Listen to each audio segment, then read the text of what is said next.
There are many problems within the education system. It is important to be aware of these and understand what kind of effects they have on students. One problem that has been seen across America is large class sizes. This may not seem like a problem necessarily, but once it is looked into a bit more, it is easy to see that it is an issue and has negative effects on students. I will argue that class sizes should be reduced to 25 students per teacher because then teachers will be able to control the students better and provide better lessons. Students will perform better, and it will create better opportunities available in the future for these students. I brought this idea to the attention of the Utah PTA Education Commissioner, Leanne Wood. Class reduction should really catch her attention and matter to her because, in her position, she's always looking for ways to improve the educational atmosphere. I brought up this issue in a way that helped her realize that this is important, especially in Utah, by proving that reducing class sizes makes a significant change in students. They academically perform much better. So, first, I went into this idea that teachers have more time to prepare more valuable lessons for the students if class sizes are reduced. Oftentimes, in crowded classrooms, it is easy to get distracted. The teacher and the students get distracted and off topic, and as a result, the students do not learn anything. It can also be difficult for the teachers to plan good lessons, knowing that the class may not even pay attention to them, anyways. It can be a frustrating problem and something that really hinders the learning of all the students in the class. Darian Woods describes a national study that went on and stated how 50,000 Americans found that reducing class sizes was perceived to be the best way to reform school. Class size reduction can really change the school setting for the better. The next part of my argument goes into an opposing viewpoint. A lot of people tend to overlook this problem because it is quite costly to fix. This problem might not actually be that hard to fix once the right solution is found, but so far the solutions that have come up are a little too far-fetched for people to actually go for. Matthew Chingos talks about how if class sizes are reduced in an unorganized manner or without a firm structure, then it will cost schools a lot of money. So, it is important when thinking about fixing this problem to think about a specific way to follow through with the solution. With this in mind, some people may feel intimidated by trying to solve this issue, so it usually just gets ignored.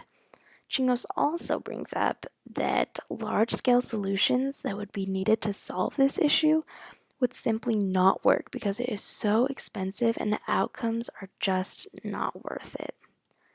Both of these ideas are reasonable and they do make sense. However, if class sizes are reduced in a smart, strict manner, then it could cost less than people think. Schools could think about the cost related to achieving smaller class sizes and incorporate that into their budget so they do not give all their money to one area and they can still move it around and contribute to other important school aspects.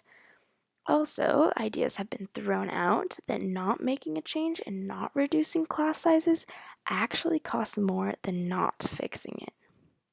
The National Education Association, also called the NEA, put out a policy brief specifically about class size reduction. They talk about what worse things may happen if class sizes are not reduced. They say how there is a cost to society in higher dropout rates and the reduced earning potential of poorly educated citizens. So, in this statement, it helps us think about something many people had not thought about before: the disadvantages of not reducing class sizes. We can now see that not making a change can have a worse impact than most people may have initially thought. So, actually, reducing class sizes could cost less than not reducing the class sizes, even though we won't see those savings till a little bit later on. The NEA proves this by stating evidence from the STAR project from Tennessee that showed how for every dollar put into reducing class sizes, they would get $2 back. Again, this may not come automatically, but over time, the evidence is there. There are also ways to reduce those upfront costs that we just discussed. Funding from state and local sources can really help implement this change.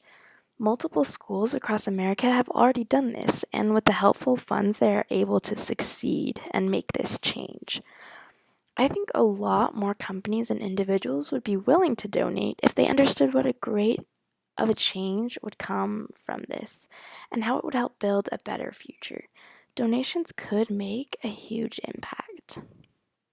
Moving on in my research, I discussed another reason why reducing class size is so important. And that reason is because it helps students perform better, specifically in math and reading. It may seem not that beneficial since most studies show it only directly helps with 2 subjects, but learning better in those classes can translate to other subjects in education. David Grismer, Anne Flanagan, Jennifer Kawata, and Stephanie Williamson compare their own studies of class size reduction to the results of the STAR project. And they discover that students benefit the most when class sizes are reduced earlier in their educational experiences, like when they're in kindergarten or first grade. Students will have a larger advantage if class sizes are reduced fairly early on. Doing it early on helps them build a strong educational foundation. If they start off with a good experience, then it will just go on up from there. Matthew Chingos and Grover Whitehurst state that this large reduction in class size was found to increase student achievement by an amount equivalent to about 3 additional months of schooling 4 years later. This is another great example showing what benefits can come from reducing class sizes. It is clear to see that this change can really affect student achievement outcomes.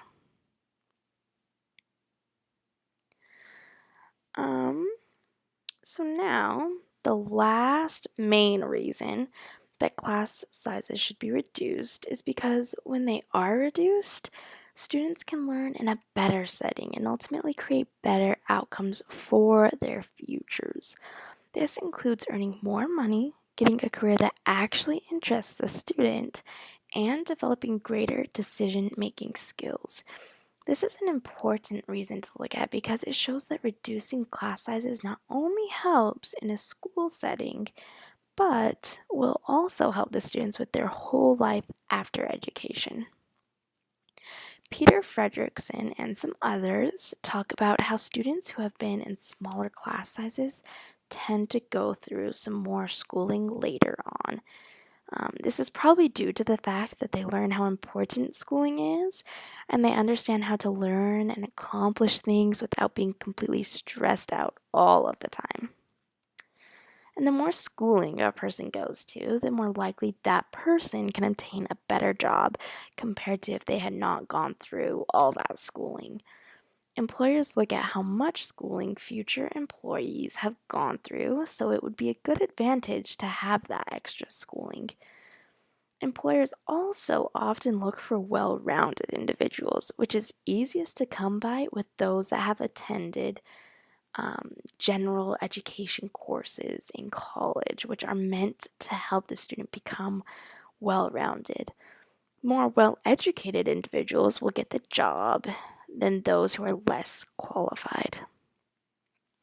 All these reasons about class size reduction are truly important, and it has a large impact on our futures and the future generations. Making this change to 25 students or less per teacher can really help students in a way that nothing else can. It can especially help them if introduced in earlier grade levels, so it would be beneficial to make this change sooner rather than later. Doing this will help all the students become smart, educated, and reliable individuals that can obtain great things in their futures. Class size reduction is necessary for personal growth in students and teachers, so it is truly worth looking into and making a change to better the futures of everyone. And here's my reference.